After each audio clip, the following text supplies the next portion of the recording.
Another thing that's kind of interesting is that you can actually add your text directly in here, right? So you don't actually need to go exit the edit PDF form section. And for this one, preferred programs, I like it. So it's Shift Control 7 on that one, yeah. All right, in this one we want to look at the list field box. So we had a drop down list there. And now we're going to go for a list box.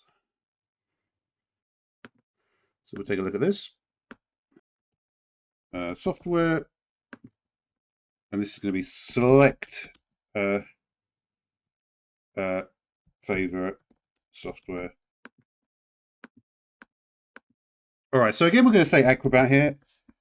And we're going to actually use what we used in our previous episodes, and so that's AC.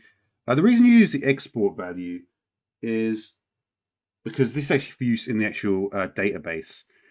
It won't be able what the person sees, but obviously if you're viewing a database, it may, rather than having a long word like that, it may help to have a bit of a shorter word.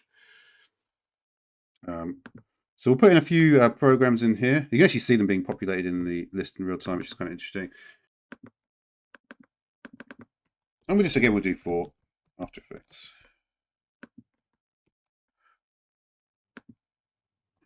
All right, and you'll notice here we've got the option. We can do sort items, multiple selection as well.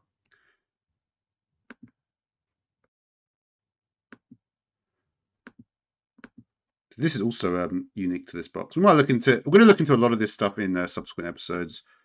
Let's have a look at the preview on that one.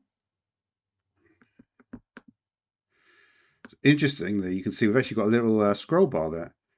Yeah, so all the sort of control, you can press control if you want to select manually different items. So pretty cool, right? You can do like a bunch of different stuff